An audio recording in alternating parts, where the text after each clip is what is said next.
Hi everyone, and welcome back to Speak Like a Leader. So I'm really excited that you're here today because we are diving into something that could seriously take your English skills to the next level.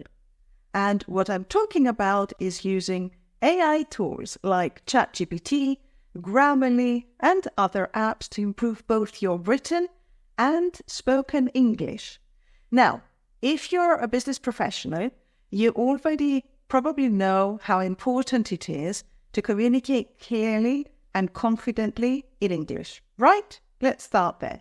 So whether you're writing emails or speaking in meetings, how you express yourself can make all the difference. And yes, moving to an English-speaking country if possible, or finding a native speaker to practice your speaking with is the best choice, but not everyone can afford these solutions. And even if you could, these AI tools can act as a support system to dive deeper and expand your practice materials. AI might sound a little bit futuristic or even a little bit overwhelming, but I promise you, these tools are super practical and accessible. I'm not just talking about correcting your grammar. We are going deeper. We're going to go deeper into these tools that can help you improve everything from your pronunciation to your vocabulary and even suggest things for you to read and watch. These tools can help you go from good to great. And in this video, I'm going to give you everything you need to know to get started. Let's jump right in.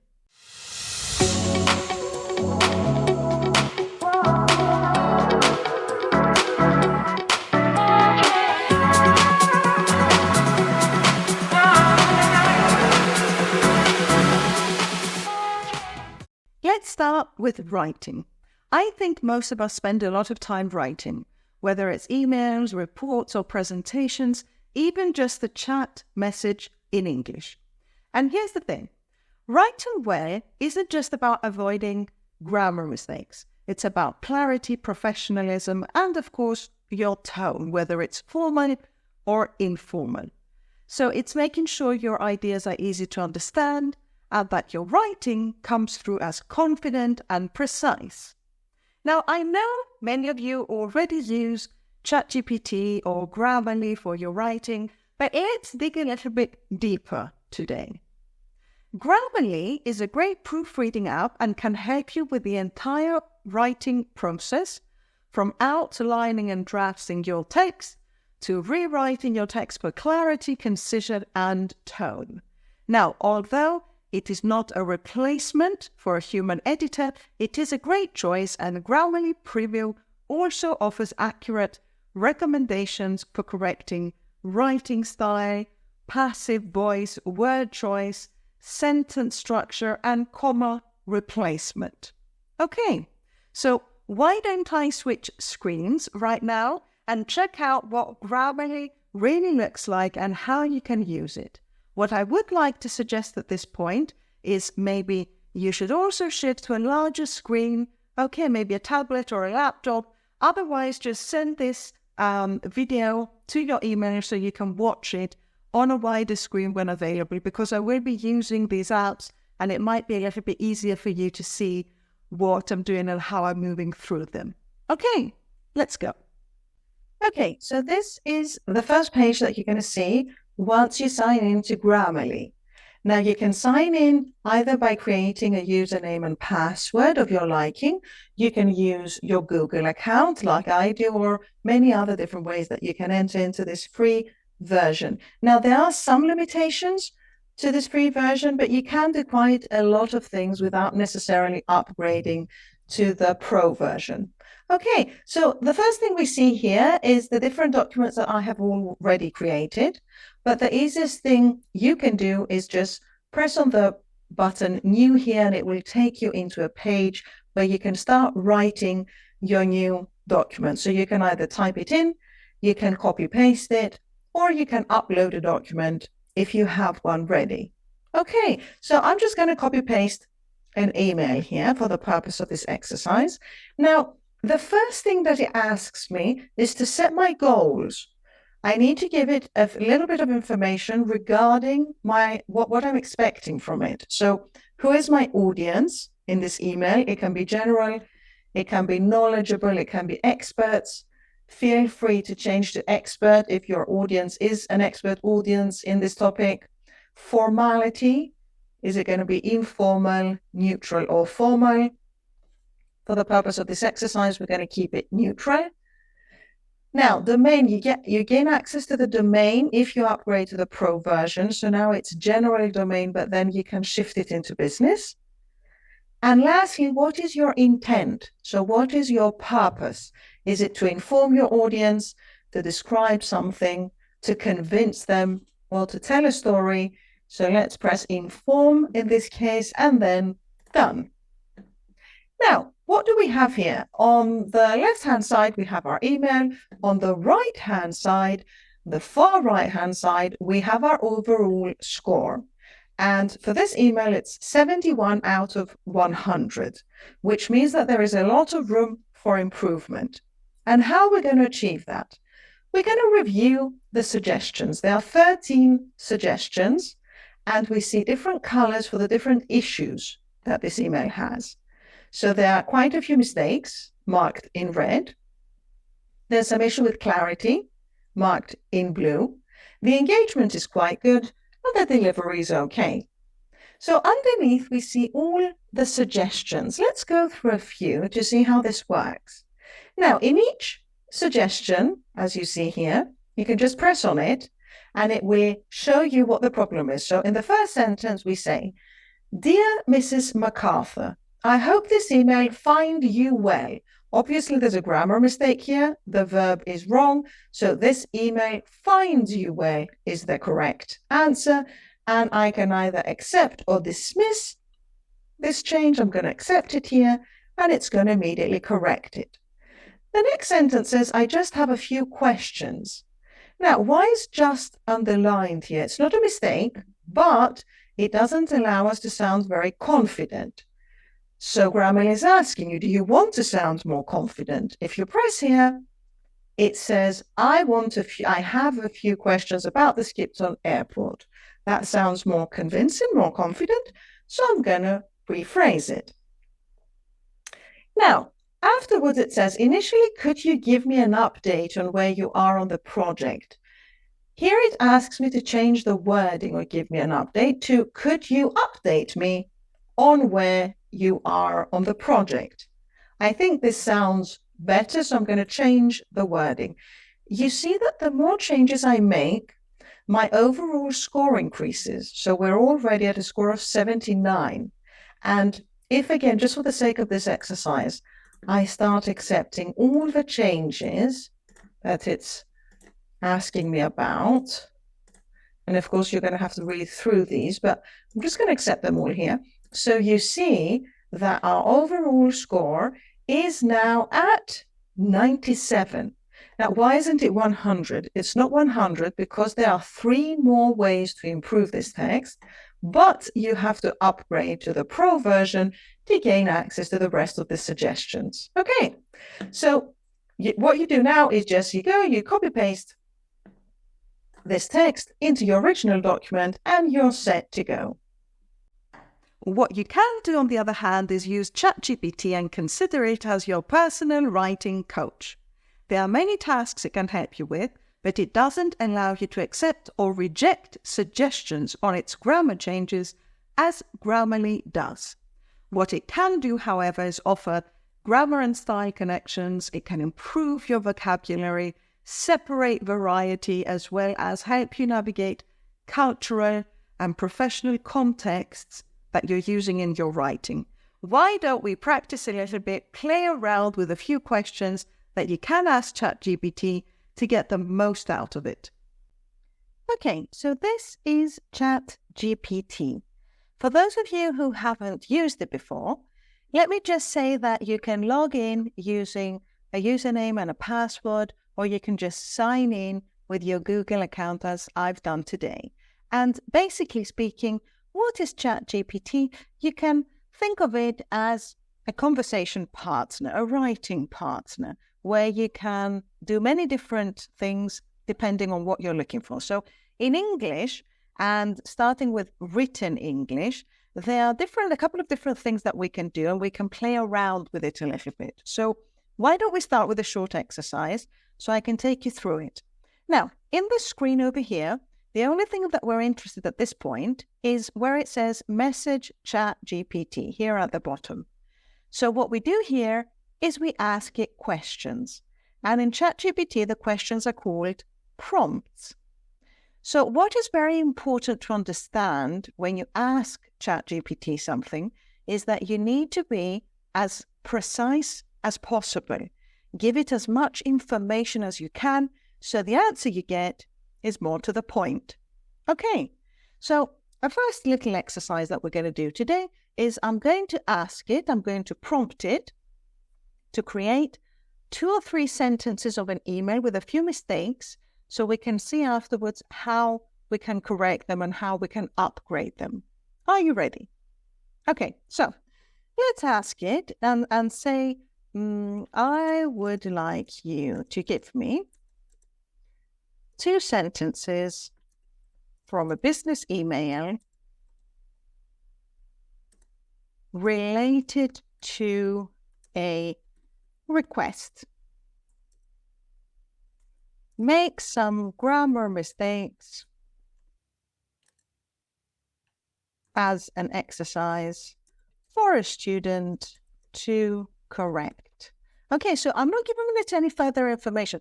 If I wanted to make it more specific, I would tell it, if I wanted the tone to be formal or informal, I would give it the level of English that I would want this email to be in. For example, it could be a B1 or B2 level of English or C1 level of English. Okay, I could also give more information as to the conversation that I've been having with this person. I could just copy-paste all the emails that I've had so far with this person on this topic, so it had more information and could give a more specific answer. Okay, but just for the sake of this exercise, I'm just going to push enter here, and it's going to give me 2 sentences. The first one is, I would like to kindly ask if you can sending me the update report by Friday, and can you please confirm the meeting time for next week? Most of you will probably catch the mistakes here. So what we're going to do again, just for the sake of the exercise, is ask it if it can correct these mistakes. Can you correct the grammar errors in these 2 sentences, indicating where you have made corrections? Because if it doesn't indicate it, then you're going to have to search what it's changed. Okay, so we're going to wait a few seconds here, and it's going to give us the incorrect and the correct answer where it's highlighted the correction. Okay, so I would like to kindly ask if you can send instead of sending, and the correction is sending should be send, incorrect verb form. And in the second one, can you please confirm the meeting? So confirms should be confirmed. Okay, so this is a very simple way of how ChatGPT can correct your emails. You just copy-paste them and ask it to correct them. Now, this is a little bit simplistic. What you can further do here is to advance these sentences.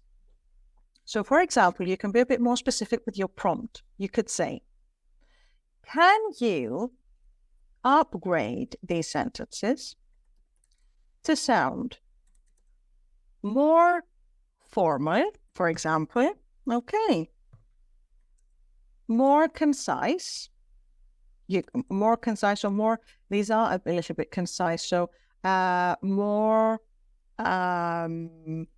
using more advanced synonyms to use for an email towards my manager. Okay, so I'm giving it a little bit more information. Let's see what it comes up with. So the original one is, I would like to kindly ask if you can send me the updated report by Friday. and it's upgraded that to, I would greatly appreciate it if you could provide the updated report by Friday. And the next sentence, which was, can you please confirm the meeting time for next week, is upgraded to, could you kindly confirm the scheduled meeting time for next week? So it's giving me a little bit more advanced language here. Now, let's see if it can catch some cultural context. So when you're writing an email, it really depends on where this other person is living. So there's another cultural context in emails in Britain and a different one in America. So what if we asked it to give us some cultural context? Can you change these sentences to adapt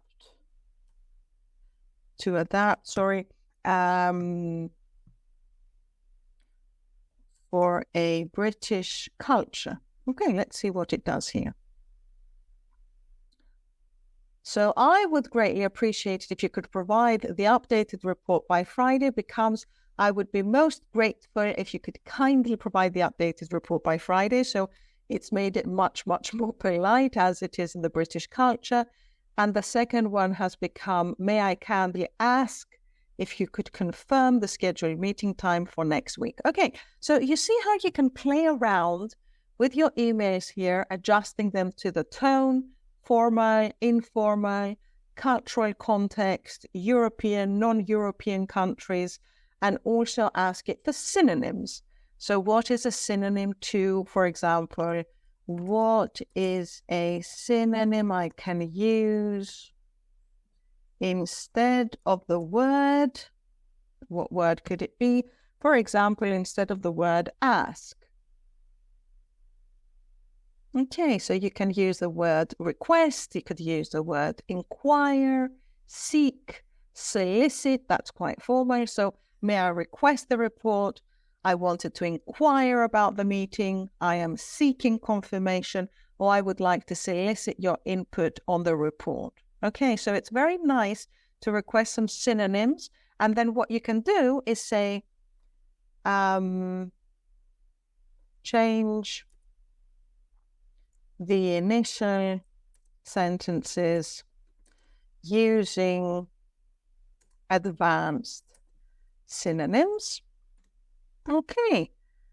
And the end result would be, I would be most grateful if you could kindly provide the updated report by Friday. I would deeply appreciate it.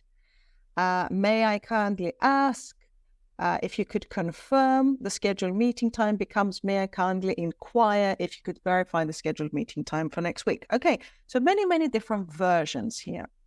Now, let's move on a little bit to vocabulary. Vocabulary, we talked about synonyms, but you can also ask it to give you more persuasive and dynamic language. So another prompt here could be, if I wanted to write a formal business email to my manager requesting something, you can be more specific. You could say a report, for example, requesting a report.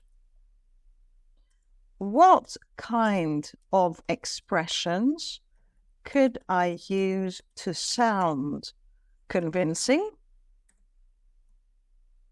and dynamic? Okay. So this is a nice prompt. Let's see what comes out of it. So what it is doing is it's giving me some nice expressions for the opening, a polite introduction, a reason for writing. So I hope this email finds you well. I'm writing to formally request something, demonstrating the importance of the request, proposing a timeline, offering assistance, and then some nice expressions to close the email, thanking in advance and encouraging for further contact. So you see that it goes as deep as you want it to go. Don't use ChatGPT only to correct your emails, because as you saw, it can do so much more. It can really elevate your language, not only by copy-pasting emails or expressions, but teaching you what other nice expressions are out there and giving you options, giving you more alternatives to advance your writing and your speaking. But now that I think about it, why use it only for writing when it can go deeper into other business English elements. It can become your personalized coach in learning English and introduce limitless AI-generated exercises. You can generate grammar drills tailored to your needs in only a few seconds and expand your vocabulary in meaningful areas. And above all, you can also create a study plan that meets your specific needs. So let's see how all of this is possible, shall we? Okay, so let's go to another example. As you see here on the left, ChatGPT will keep my history. So today, for example, I've done different things. The latest one was grammar correction exercises. So if you press on that, it will give you the entire analysis that you went through during that exercise. Okay, so it does keep a history of the things that you've searched for, so you can go back to them if you like. Now, let's go and check out something else. Let's see what else it can do with grammar, what kind of exercises, customized grammar drills you can ask it to create for you. So one nice exercise, for instance, that I like to create for my students practicing grammar is the following. Create a fill in the gap exercise to practice advanced prepositions using business English expressions. Now, I want to tell it how many sentences I need. So 10 sentences. And English level B2. Okay, let's see what it comes up with. So very quickly, it creates an exercise for me, a fill in the blanks exercise to find the correct preposition. Okay, and it's going to give me 10 sentences. Okay, so what you do here is you can practice these exercises by yourself. It can be a fill in the gap exercise. It can be a multiple choice exercise. It can be a word building exercise. It can be an exercise to practice your tenses, any kind of exercise that you can think of.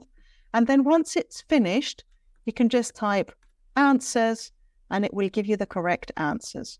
Okay, so this really saves you a lot of time from searching online for specific exercises to practice specific grammar drills that are on your level, that are connected to business English. Okay, it saves a tremendous amount of time.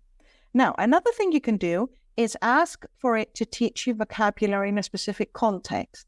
So let's say that you are working in finance and you want to learn some nice expressions to use for your business meetings. You could ask it to do the following. Write 10 great idioms connected to the financial industry that I can use in my business meetings. Give me their definitions, so what they mean, and an example. Okay, so immediately it will come up with 10 useful idioms. Number 1, to be in the black. It means operating at a profit or being financially positive.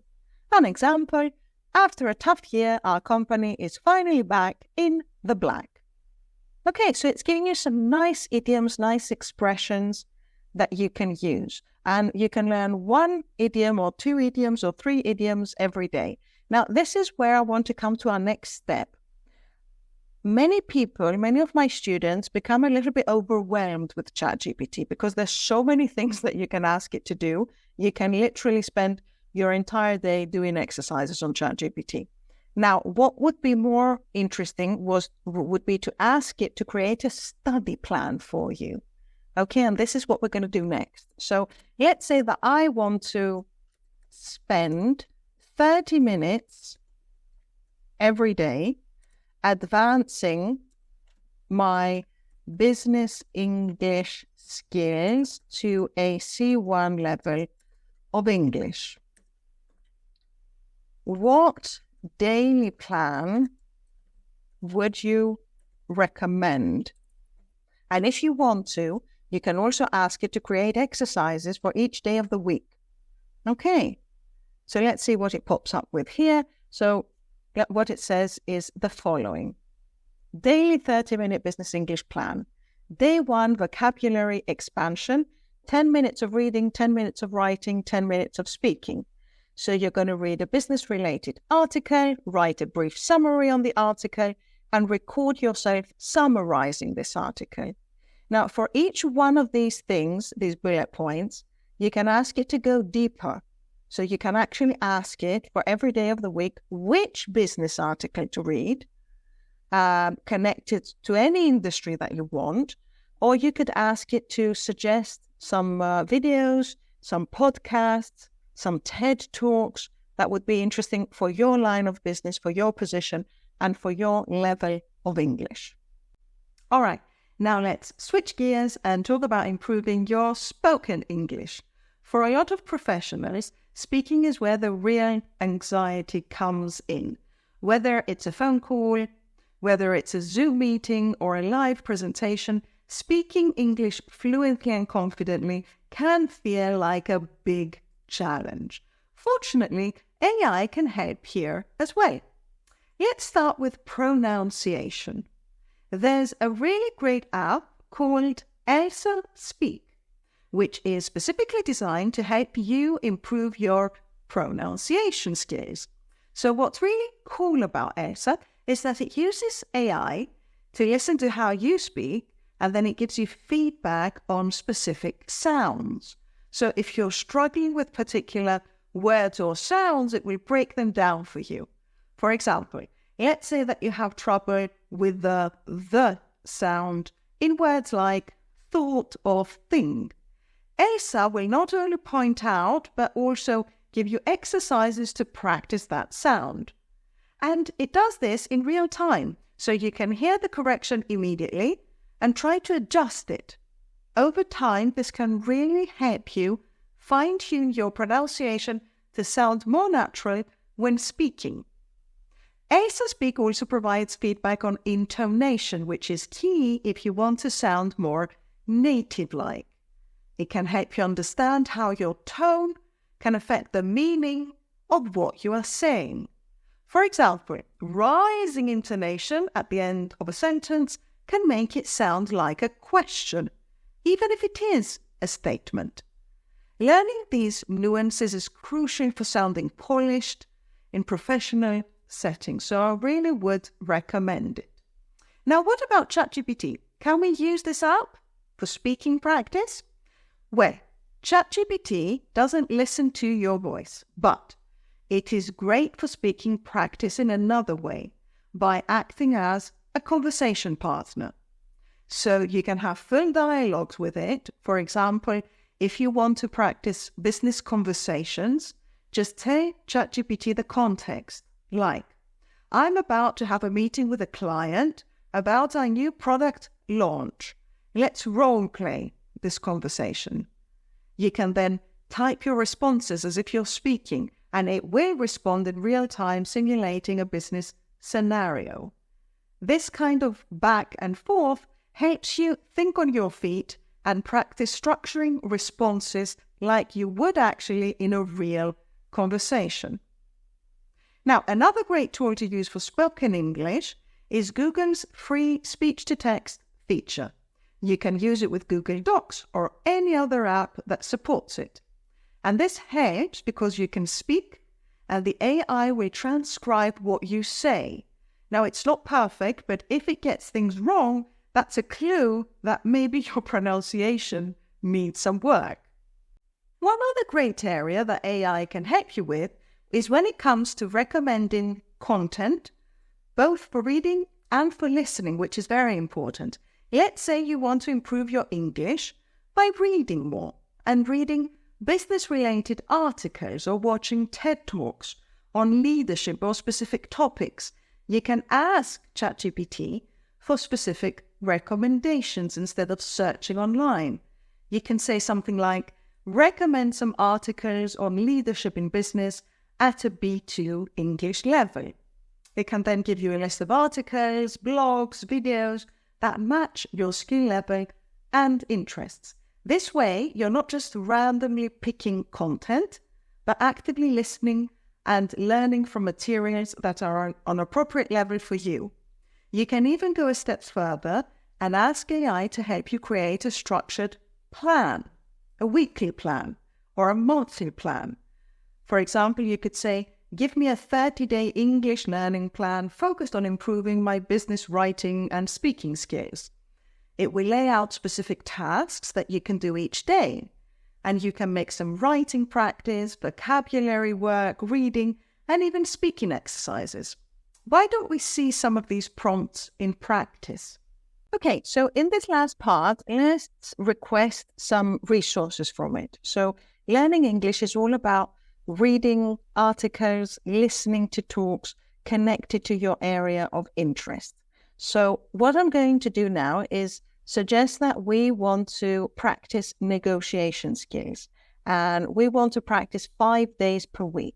So I'm going to write down, I want to practice my negotiation skills 5 days per week for 30 minutes each day.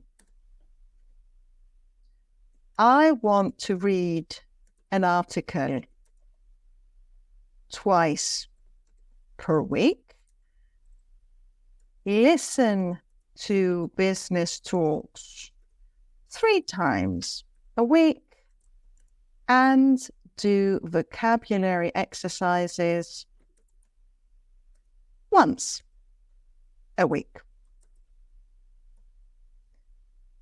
Level of English, B2. Give me some suggestions on articles, talks, and exercises to perform. Okay, the more information you give it, the more specific the result. So let's press enter here and see what comes up. So in this answer, it should give you a plan. There we go. So this is your weekly structure, and it's suggesting some days. So on Monday and Thursday, read the articles, Tuesday, Friday, Sunday. You can do some listening, and on Wednesdays, a vocabulary exercise. So the 2 articles it's suggesting is The Power of Listening in Negotiations from the Harvard Business Review and Win-Win Strategies from Forbes. And also it's suggesting 3 talks. This is actually a very good talk. I've listened to it by 𝗤𝗲𝗄. He's an expert negotiator. Never Split the Difference. Stanford Graduate School of Business, Secrets of Successful Negotiation. And from the YouTube channel, Harvard Law School Program on Negotiation. And it's also giving you some vocabulary exercises that you can, of course, then ask it to go deeper. So give you specific exercises for your Wednesday lesson that will help you introduce new vocabulary in negotiations. So this is a great plan, isn't it?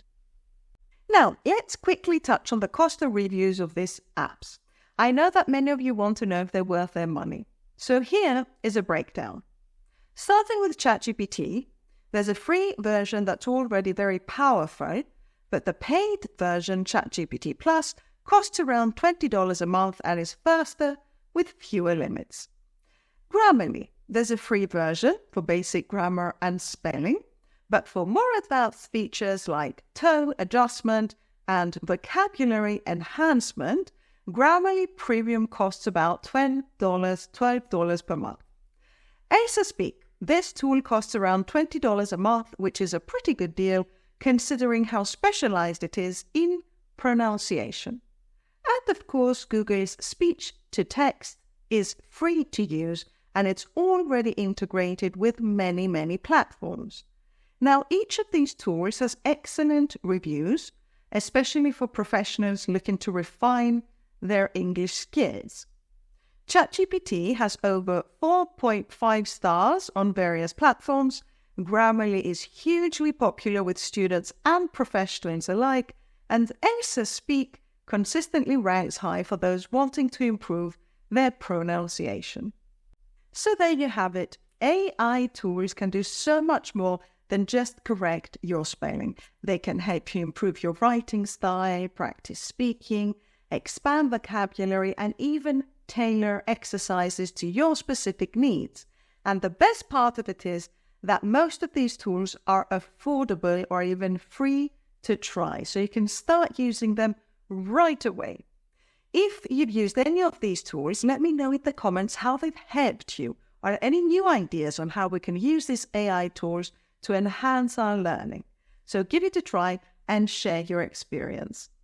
Thank you for watching this lesson, and don't forget to like and subscribe to watch many more videos discussing important skills on how you could develop your business English. Have a great day and see you in our next video.